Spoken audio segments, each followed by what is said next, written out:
Hey, welcome back. I'm just checking our connection. Looks like we have excellent connection, so make sure we've got audio, video, then we'll jump into some numerical methods.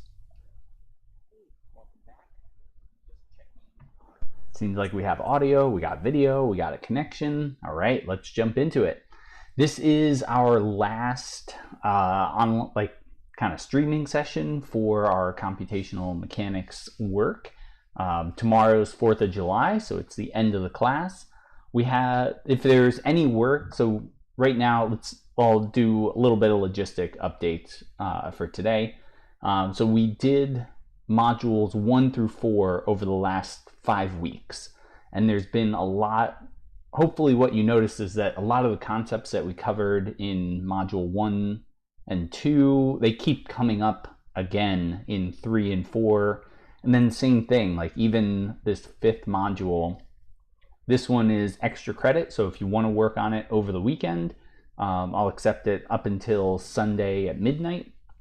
I won't be able to provide, on Monday, I won't be able to provide like detailed feedback, but I'm happy to be a contact for any kind of numerical methods work that you have going on in the future, or if there's ever anytime that you do want to do some work or have more questions about numerical methods and scientific computing and these kind of things. Something that I love working on, and I'm passionate about the free open source software development. So I love helping out with like random little science projects, trying to get Python to do something cool. So anyway, module 4, we have our last project that I just got feedback back to you last night, and then today I wanted to go through some of the parts of that finite element method project. And then if you go into this module 5 work, it's very similar to that finite element project. The only difference is instead of trying to solve like discrete stiffness equations, you turn it into continuous and then you divide it up more. So really the general finite element method is what's called this boundary value problem. And you can either look at like time dependent boundary value problems or steady state problems. So steady state turns into just one big matrix problem. And if you're solving like a time dependent one, then you have to solve a solution for the matrix at every time point. So it's really cool. It's all connected. So if you liked modules 1 through 4 and kind of saw where it was leading, module 5 is a great way to test, like, all right, did I understand kind of the core concepts of like what a derivative is? And do I know how to take equations and turn them into like sets of linear algebra equations? But if there's a lot of people that only with these first 2 modules 1 and 2, and then really module 3 is a great way to solve a lot of differential equations. But even if all you can do is like work with Python and do some data analysis with these first 2 methods, that'll get you through a really great career, and you can do lots of really great engineering work. So I'd say like core of the class, if nothing else, these first 2 modules are a great place to go back and revisit if you really want to dig into like what are the most important Python and like data and analysis methods. And then going from the module 3 up to module 5, those are more like specialized engineering methods of like if you want to get more into scientific computing for engineering. And that's kind of like big overview pictures, but that's the part that I like. That's why I'm in academics. That's why I'm a professor here. So let's get some practical linear algebra truss problems. And I wanted to pull this up. First thing that I wanted to do was, some people were saying they had trouble getting to this extra FEA material. So it worked for me when I clicked that link. I wonder if there's another link that doesn't work. This one, maybe? That one also works. How many links do I have here? There we go. There's a broken one. Okay. All right. So it looks like this note that has a broken link because it's supposed to have a .md inside that little, these are like they're links to where these files are. So there's all these files are in Markdown, the .md. So that one was missing that MD, but if you click the one before it, this extra FEA, that one does get you to the right spot. And the reason that I wanted to try that one first was just I noticed some people having trouble like getting, oh, and this one, let's delete that, delete some of these, and delete all that.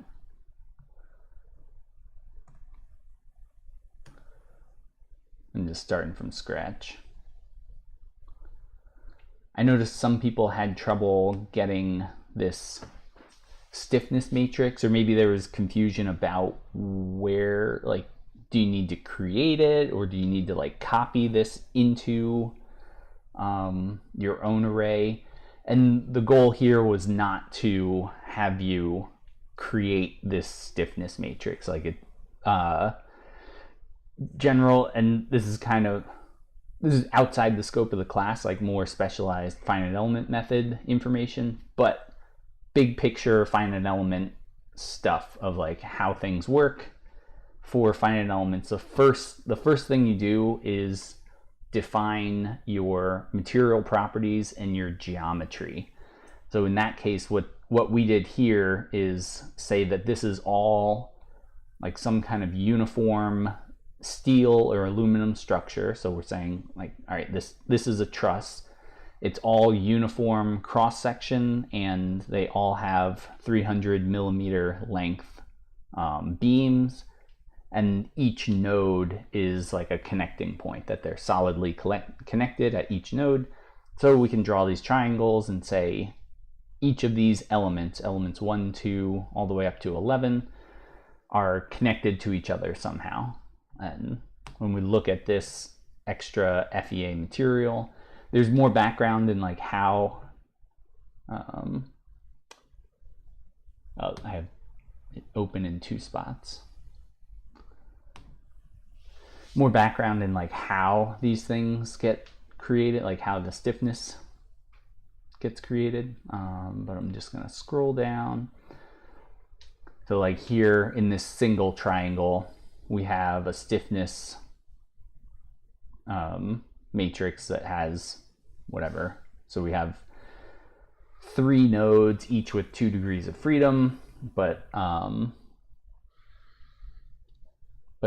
this one can only move left and right, and this one can't move anywhere. So we have 6 minus 2 minus 1, so 3 degrees of freedom. So we have a 3 by 3 stiffness matrix to describe this structure and its boundary conditions. And then when we go down to the one that we're building for this stiffness matrix, we assemble. So it has all this work to like create stuff, and there's even a process for solving it. Like once we have that stiffness matrix defined, we can only talk about where the free nodes are and what forces are applied where, and then find all the forces and the total displacements, and kind of coming in here and post-process these. And what we did in this step was create this file called FEA arrays that saved the nodes, the elements, and the stiffness matrix. So in my project, if I want to grab that stuff, I already have that K matrix. Yeah, like that. So K is defined that way. I can say nodes is FEA arrays of nodes. And I can see that those nodes are, node 1 is at position 0, 0. Node 2 is 150 and 260. Reason for that is these are all 60, they're all equilateral triangles. So length, each length is 300 millimeters. And so this one is a 60, 30, 90 triangle to get from node 1 to node 2. Node 3 is then going to be 300 and 0, then 450, 260, 600, 750, 900. So kind of going up and down along those nodes. But the nodes only tell you where you're going to get solutions for this FEA method. Then the elements are defining how those nodes are connected. So really, like, I could have another beam that connects like node 4 to node 1 if I wanted. Like if I wanted to strengthen this somehow, and node 4 all the way down to node 7. But I don't have that. I just have this kind of simple triangle truss. So, and the way that that's kept track of is, did I call it LM or LMs? LMs.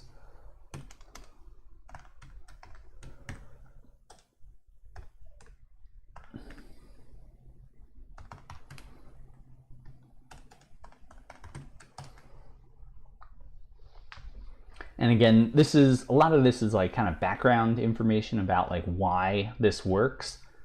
In practice, you don't need to know this to like get through the project, but if you're interested in FEA, then this is kind of the content for you. So the element matrix, like this array that I created to keep track of things, is describing element 1 is composed of 2 nodes, node 1 and node 2. Element 2 also has node 2, and then it's node 3. So when I come back up here, I can see element 1 is 1 to 2. Element 2 goes from 2 to 3. And then when I look at element 3, it should be node 1, 3. So there should be a 1, 3. And here it is, that 1, 3. And this is the general way that we create finite element methods, is create a node matrix that says where all the nodes are before any loads are created, and then an element array that says what are all the nodes and how are they connected to each other. If these were kind of like three-dimensional nodes, they might have, or three-dimensional elements, they might have 6 nodes to connect them all, like cubes, or they could have 4 if it's tetrahedral kind of elements. But anyway, again, just kind of background information. And I bring that up because in this extra FEA part, there's a post-processing section about how to, let me restart and run all.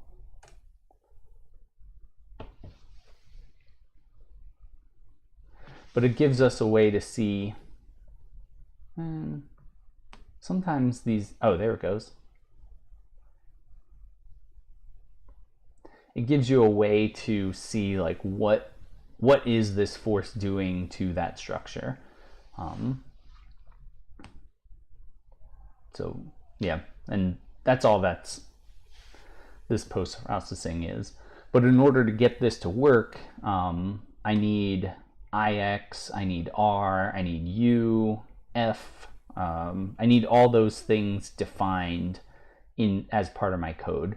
And I saw some people trying, just kind of giving up on this. So I wanted to try post-processing without copying this code in, since other people were trying to do that. So I just want to see what the process was there. Cool. So before we jump into kind of post-processing, so that's that first step of FEA. So first you like create everything, create the geometry, how things are connected with nodes, LMs, that stiffness matrix. Then you can apply boundary conditions, which the way that we do that is by just removing these nodes from these degrees of freedom. So each node has 2 degrees of freedom. So each of these like u values that we're trying to solve for is a degree of freedom, and it either describes the x or the y. So here's node 1x, node 1y, and then this is node 7y direction, the 14th degree of freedom.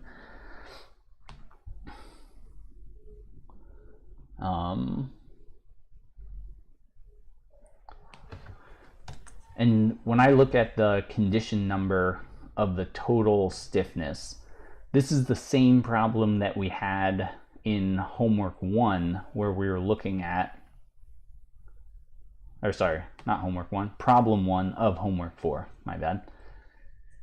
We have this stiffness matrix that's describing how a truss is going to deform, but we're not applying any boundary conditions. Like we could apply forces. We can create force structures that are well defined, but there has to be an infinite number of solutions to this because we have no boundary conditions defined here.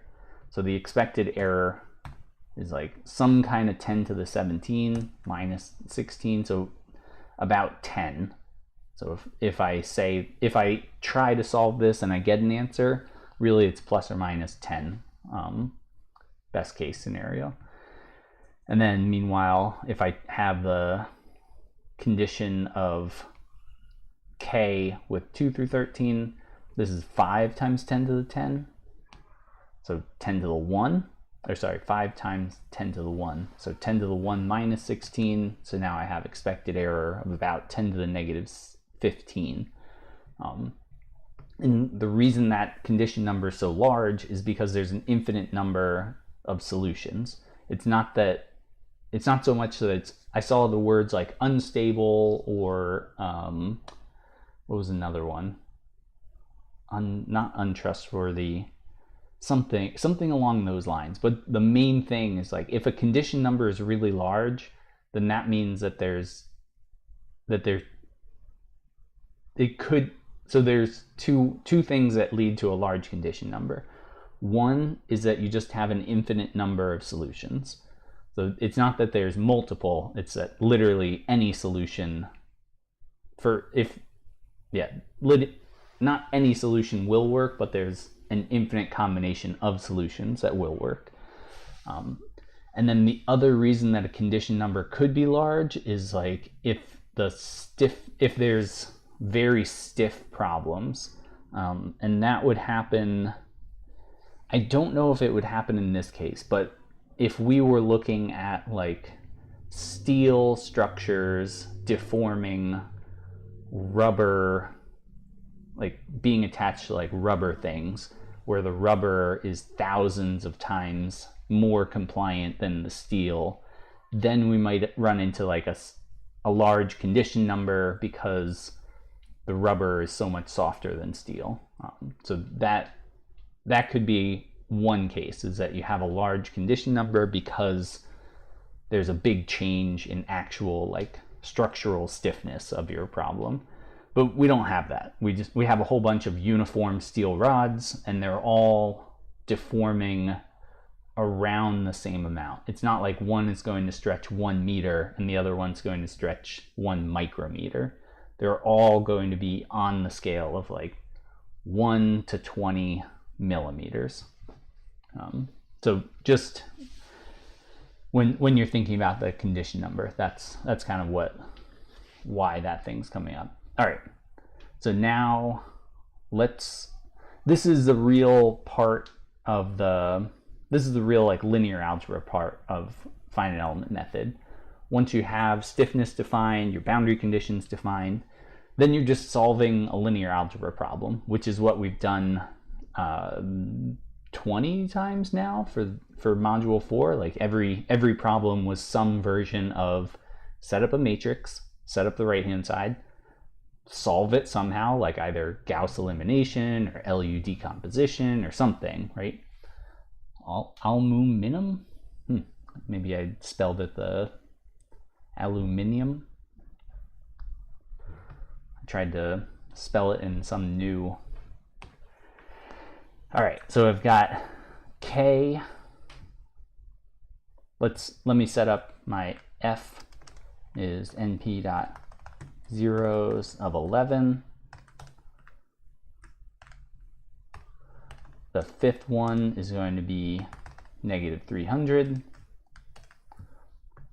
So node 2, x, y, node 3, x, y, node 4, x, and then negative y, node 5. So in most of these places, there's no external force applied. It doesn't mean there's no force on the node. It means that the force applied from outside the structure is 0. And really what I'm trying to do is I also want to figure out what these reaction forces are. Here I'm applying it right in the center, so they should be equal to 1/2, but I want to solve it anyway. And then let's do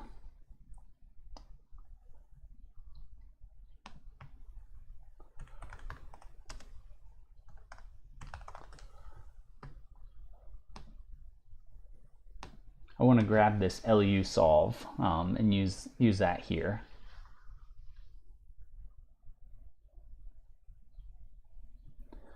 So I want to grab let's just grab all this, right?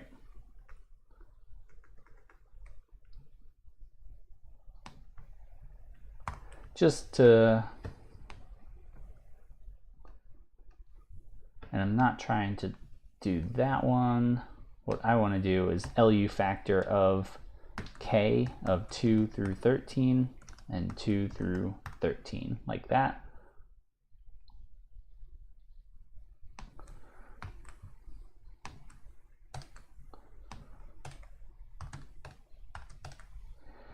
And then this one, the way it creates this LU decomposition is a little different from what we had.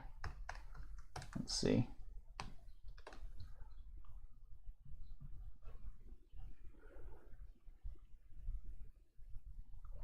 So it creates like a LU factorization coefficient matrix, and it does a good job. Type of system.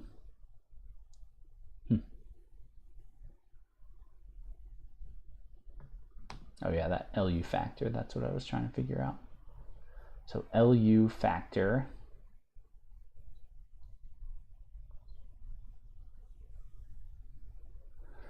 yeah, and the interesting thing to me is like the pivot matrix ends up being like a pivot array instead of a pivot matrix. And that's okay. But we'll try using this thing. So LU gives us this lower upper matrix, and pivot gives us that pivot kind of array, like a one-dimensional array. In this case, it's not actually changing the position of anything. And then we want to use that LU and pivot, and then my right hand side is going to be this F matrix.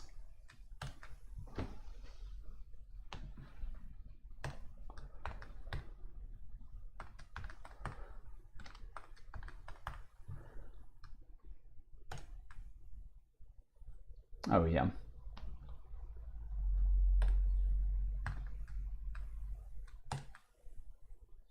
B. Oh yeah. Let's sorry.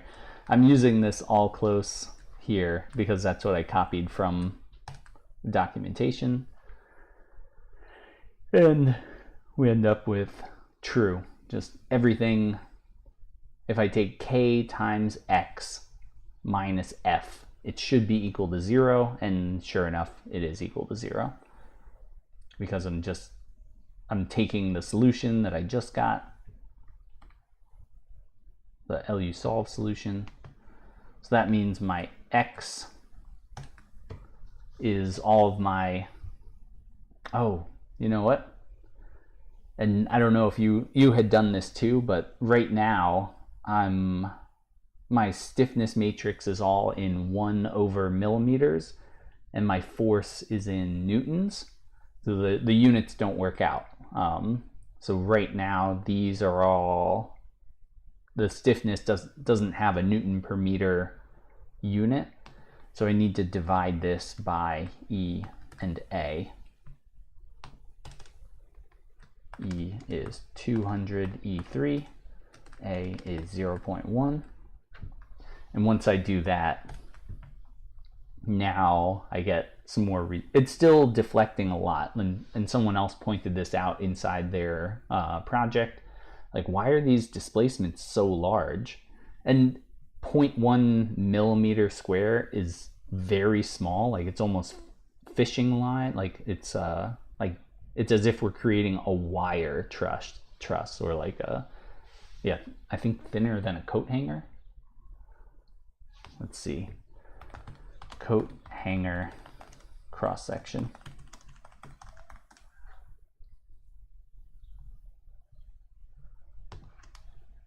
Of wire.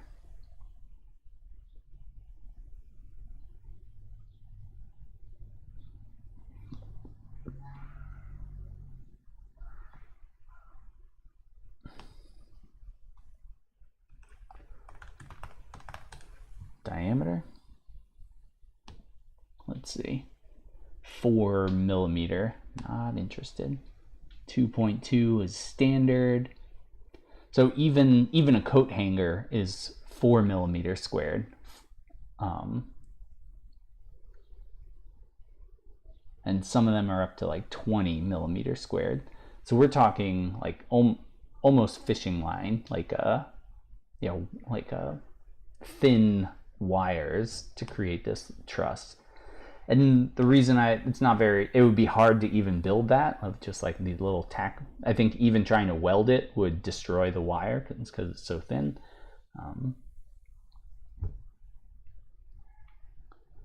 But anyway, then we do have like a way to see everything.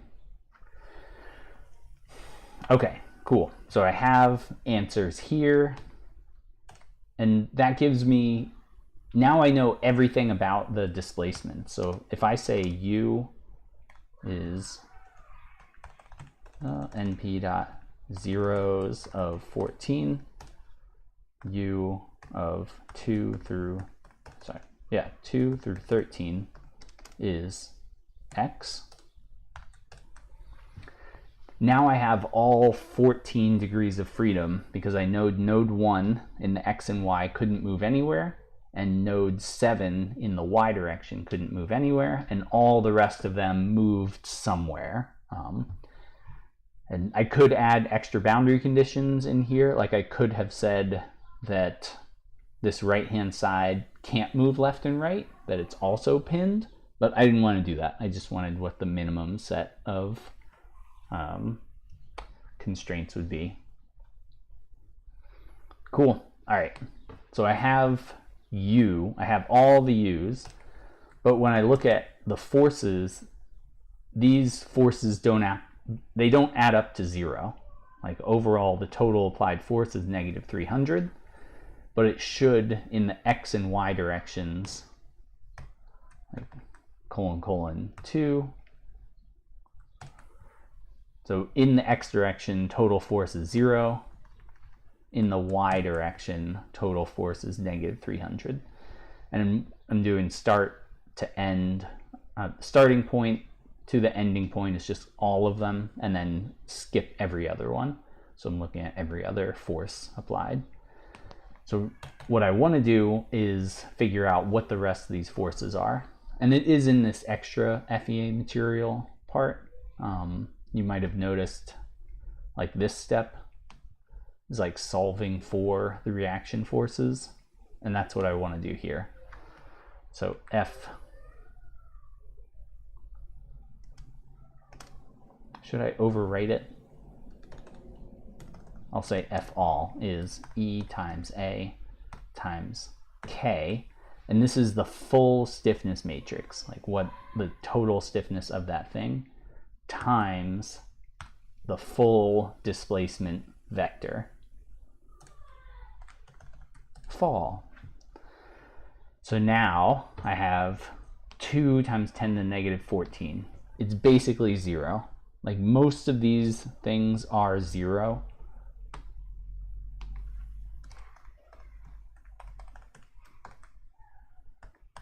And if we're not sure, we can always check, right?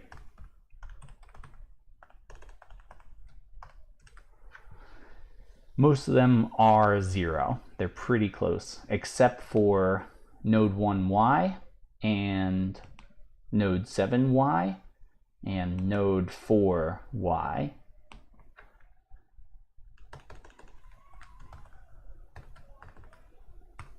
So if I look at all the x, the applied forces in the x direction, starting at 0 and going to the end, skipping every other, mostly zeros, versus here I have a negative 300, a 150, and a 150. So let's try the sum of all of those, and I get 0. 10 to the negative 14, basically 0. Cool. So that's a good, this is a great check to make sure, like, am I actually solving the right problem here? So look at all the displacements and then figure out what those forces are and where they're all pointing. And now, yeah, I wanted to try building a post-processing. So we've created a solution in terms of like the linear algebra part and like the important part of this project, like getting these nodes and these forces. If I know that they're all correct, then I'm done because I have all the answers that I need. Getting this diagram is post-processing, so it's a little bit of like module 2 work, like how do I organize and display this data in a way that makes sense. One way to do that is just copy the code from this extra FEA material, but instead let's try this. We'll download as a markdown file. All right, and now we'll go into this. I'm going to upload that markdown file. Where did it go?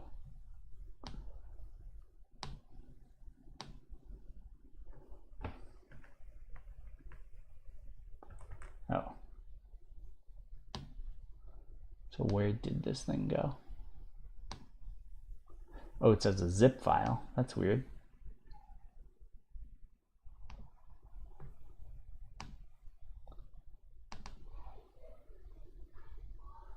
I don't really need that zip file. Extract to downloads.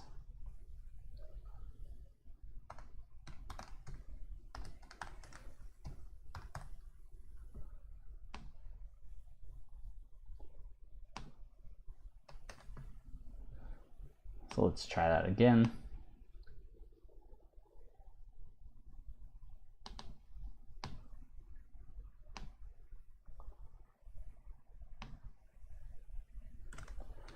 I need help post-processing my forces and displacements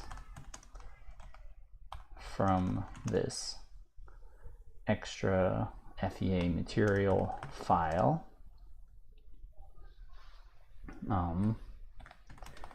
Can you make a plot with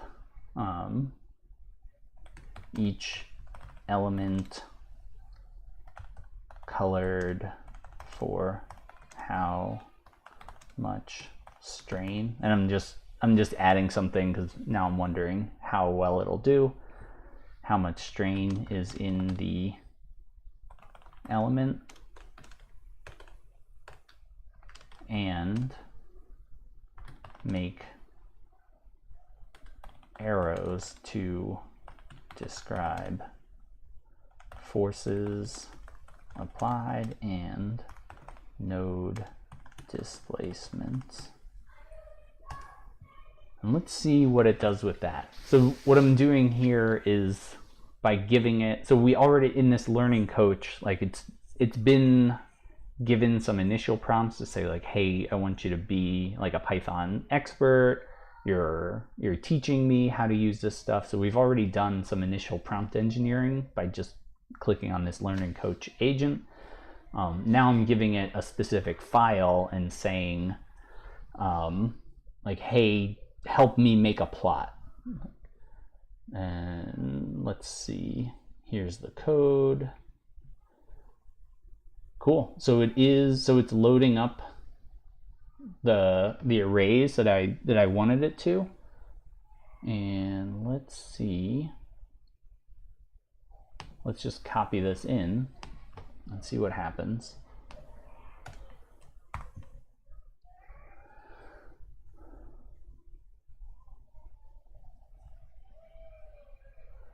That's weird. Why?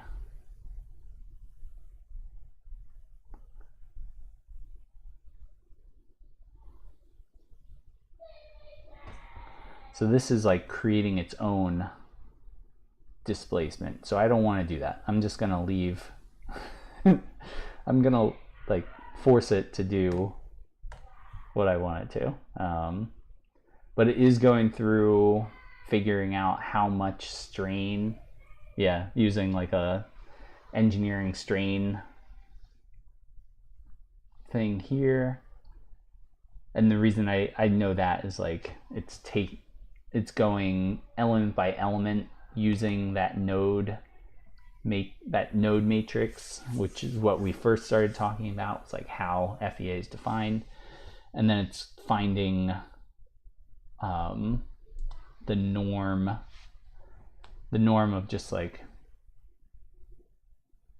let's see, x2 and x1. I think it's doing this correctly. I1 through I1 plus 2. So it's grabbing the one directions and, it's grabbing the XY and the XY for for kind of like displacement 1, displacement 2. So it seems like it's doing what I'm asking it to. Let's give it a shot. And the main thing that I'm doing here, I deleted those lines where it just made up displacements, which why would I want that?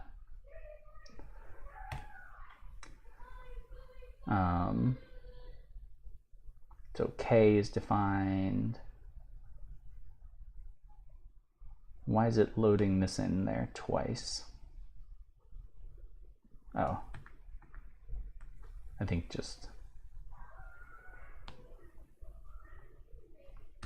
let's see what happens.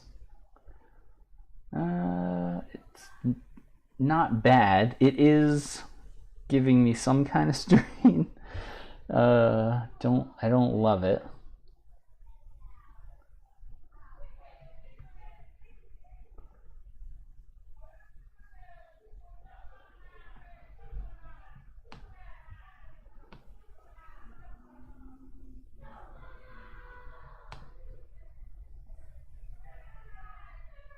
I mean, it does make sense that this one has the highest strain, because that one should be stretching the most.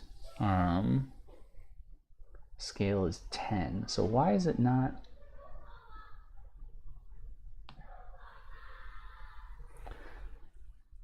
So R0, U, times scale.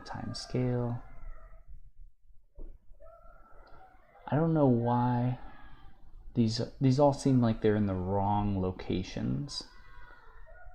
R0 is nodes :1, :2, reshape -1 to 2. So let's jump in here and see what this thing is doing.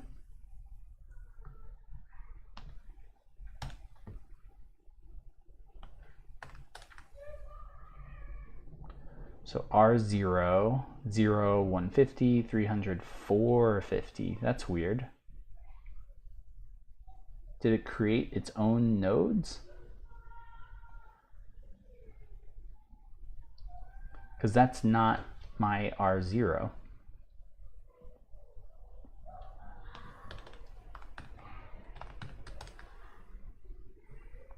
This is my node, so why is it grabbing?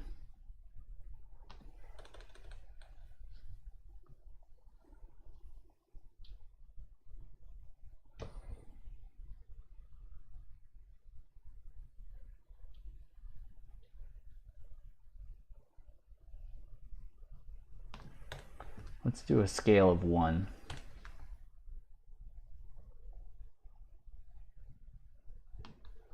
R0, 0, 150, 300, 0, 300. Like, these all look like they're in the wrong spot.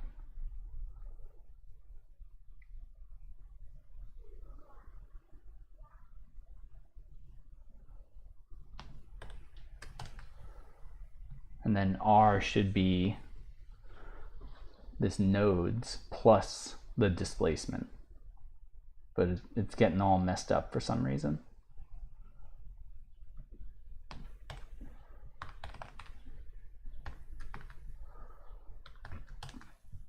So nodes 1, these are all my X locations. Oh, but they're wrong.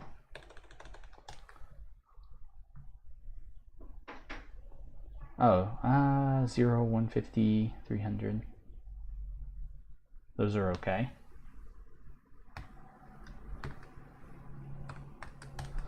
And my Y locations are here, so that one's okay.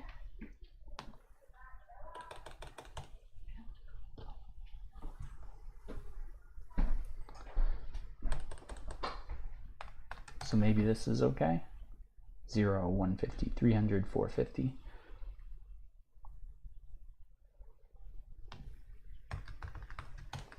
So if I look at every other one, these are all my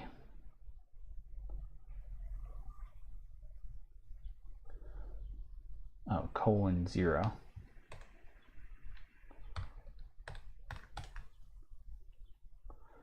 Zero, 300, 600, 900. Yeah, I feel like this one's kind of mixing. There's something wrong with the way R is defined. So let's see if Copilot can fix it for us. The way you defined R and R0 is making the quiver plot wrong. Try again.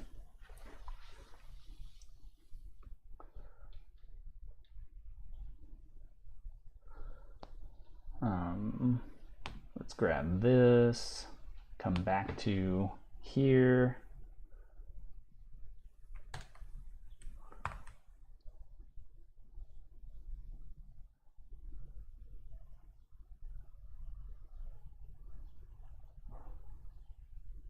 U nodes, so R0 is node, all the nodes 1 to 3. What does that mean?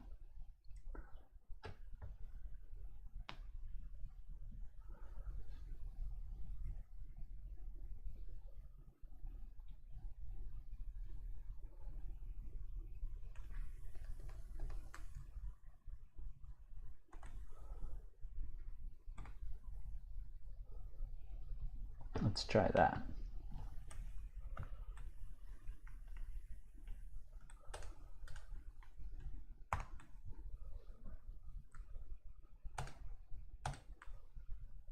Oh yeah, we gotta combine these, right? Merge them back.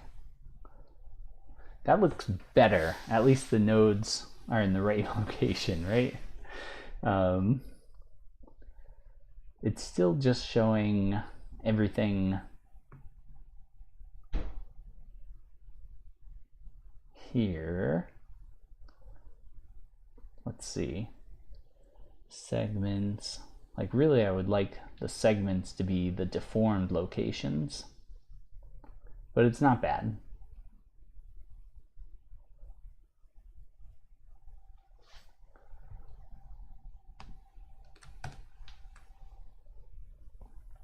It's at least showing me like where everything is deforming, and now I even have like strain defined on there, which I hadn't even bothered to try with this original plot.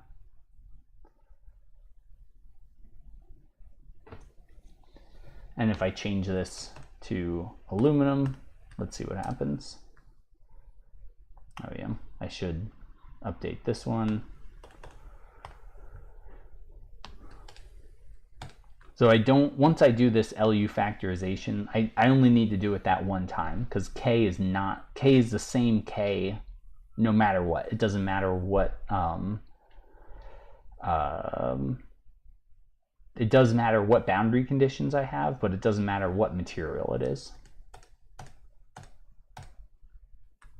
And now for aluminum, the displacements increase. We can't really see much of a difference because all we did was just change the scale. So now we have 1.3% strain as that max strain down here.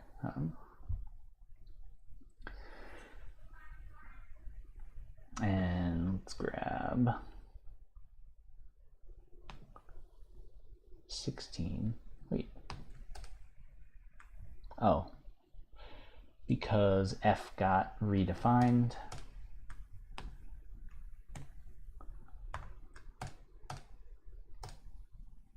There we go. Yeah, so for aluminum, we can see the displacements are much bigger, like -46 as that max displacement.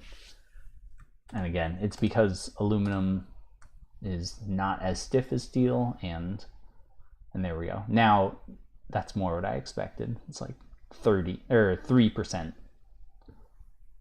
Yeah, 3% strain. 3% is way too high for aluminum. Like this thing would fail under these loads. Cool. All right. So that's one way. Kind of backing up. Let's rewind and kind of figure out what we did here. So I did some extra prompt engineering. I had code that I knew did something close to what I was trying to do. So this code would make it would make this plot for me. So if I run from top to bottom this extra FEA material, I get this plot. But I didn't want that. I wanted something else, or maybe it just wasn't working the way that I wanted it to. So I can take all that information, pump it into my AI model, and then say, hey, use this specific like process to change how this plot is made. And I tell it like I want arrows on there, so it's going to make a quiver plot. And I tell it that I want forces and displacements. Hopefully it did seem to figure out that like nodes and displacements were all kind of connected in a certain way. And then it created this code. I tried it.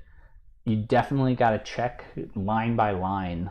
Sometimes it's almost more work to go through AI rather than code it yourself. In this case, it's filling in a lot of the blanks where at least we're not getting errors, which can be frustrating on its own. But like this part where it's straight up making up displacements, which doesn't make any sense. Like why would I want to make up? The whole point was that I want to solve for the displacements, not just like make up like a fictitious, like what if the bridge looked like a rainbow? It's like no. I want to apply loads and solve for things. But anyway, and it wasn't doing it right, so I pointed to a very specific line of the code of like, hey, the way you made R and R0 is not doing things correctly. So then when I grab this code, it's still making up displacements. And again, I don't know why it's doing that. I could have tried to fix that part, but that wasn't worth it. But then it but then it seemed to find the right spot to plug that in.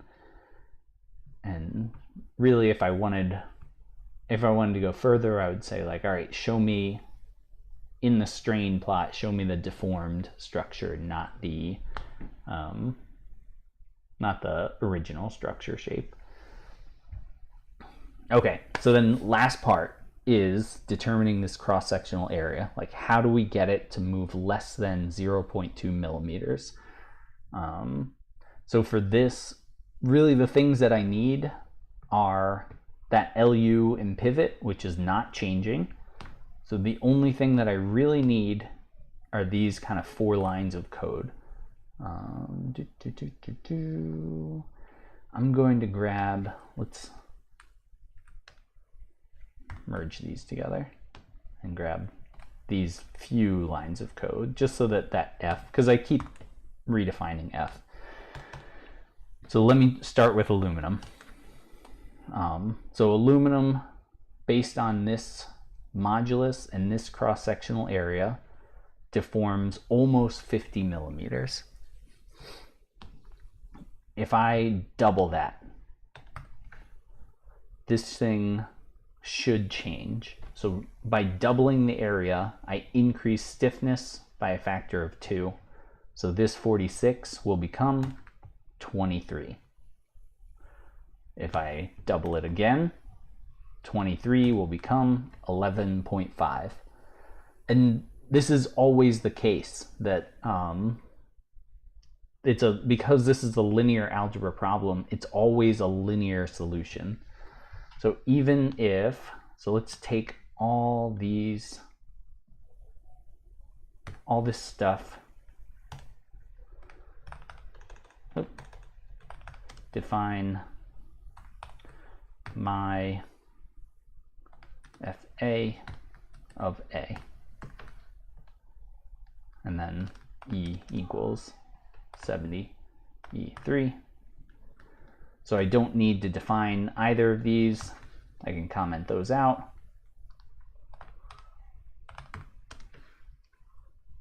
And I want 0, 1, 2, 3, 4, 5.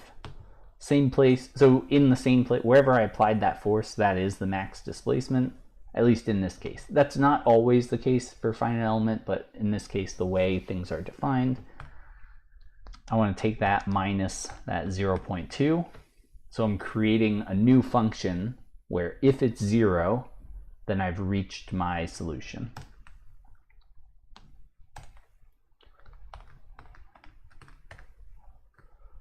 So let's go 0.5. So at 0.5 millimeters squared, I'm still 9 millimeters away from that 0.2. If I do like 5, I'm still like a millimeter, still like a, yeah, it's still not enough. The cross-sectional area is not enough. Let me grab,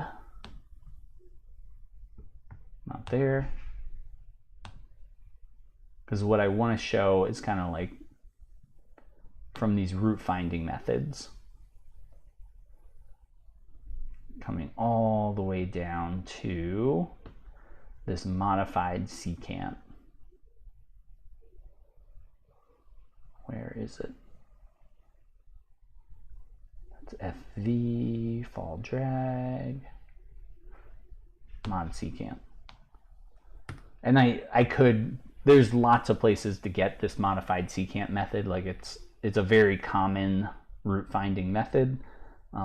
There might even be like a Python import for like modified secant. But this one, the reason I'm grabbing this one is that I want to show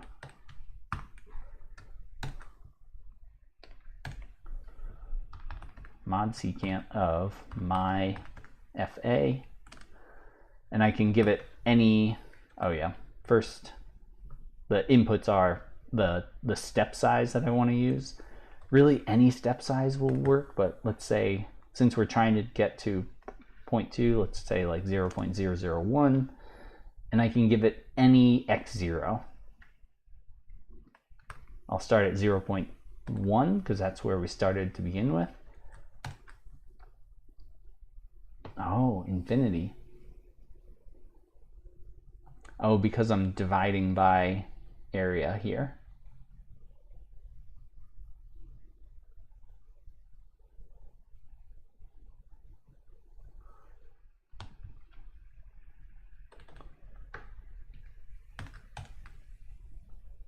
What? Oh, interesting. I thought this would work in one step, which now I'm trying it and it's not. That's interesting.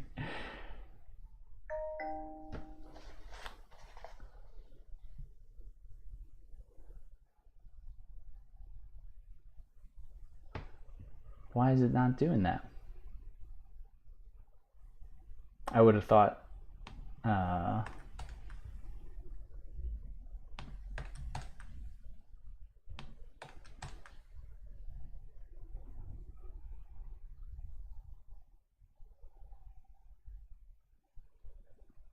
infinity. You know, I really thought that I could just do it in one step like that. But something's happening.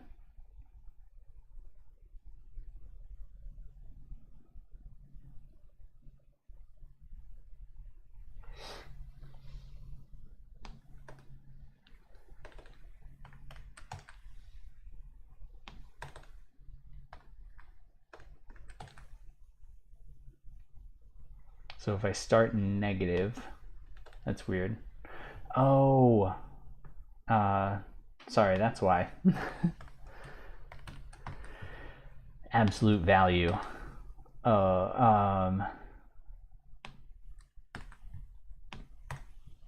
So, all right, I see the problem. I was trying to get this to, all right, I'll scroll back up. I'm deflecting negative 50 millimeters, but I was trying to say that I'm moving 50 millimeters, but I want to only move 0.2. So really what I want is absolute value. I just want to take this total distance and subtract it from 0.2 because I don't care if I'm moving up or down. I just don't want it to move that 0.2. So let's try that again. All right. Whew.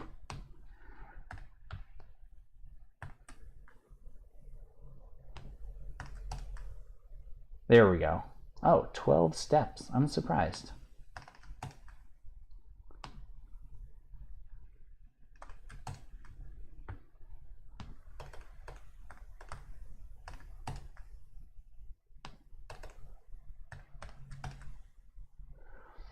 See, I thought that this number would be 1. That's why I was bringing this up, and I wanted to show like the internals of what was going on.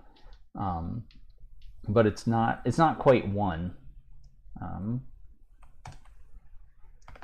right, so A is np.linspace of, so the true solution is like 23 millimeters squared for aluminum. So let's go from 10 to 50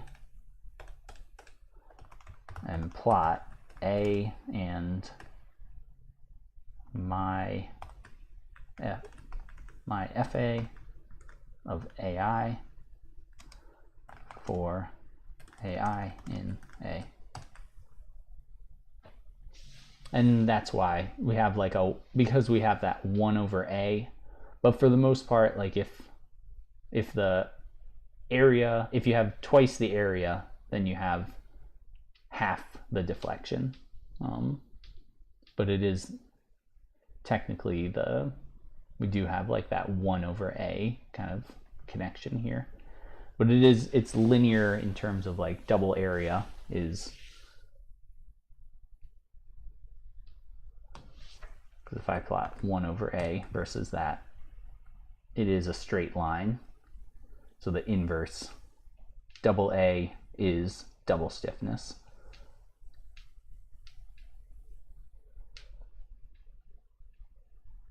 And we hit 0 right here at the 1 over 23 that way. Cool. And you can do the same thing. If you want, you can define something like this for steel, or you can use the relationship of like, because it's a linear algebra problem, that 1 over a term has to be some factor of the original one. Yeah, but I'm surprised it ended up taking more. I thought it would get to the right answer in one shot, but I guess because we have that 1 over a relationship, it kind of overshoots and then comes back. So the closer you are to 23, it'll be 3 or 4. All right, cool. So that's the linear algebra project. Hopefully that helped in, like, if you're trying to visualize this in a different way, or you were just having trouble with getting this extra FEA material to work, then hopefully seeing like how Copilot can help you kind of build a new way of seeing that. And then you can do it the next time, right? Like you can grab similar kind of code, say, I know it's working, just trying to vary this a little bit and get it to work for me. Excuse me. All right, and that's it. We have today's our last official day of the course. We have the weekend to kind of get assignments turned in through Husky CT, and then on Monday I'll get grades posted onto student admin. So let me know today what your plan is, like if you're resubmitting stuff or anything like that. All right, thanks a lot. Have a great 4th of July.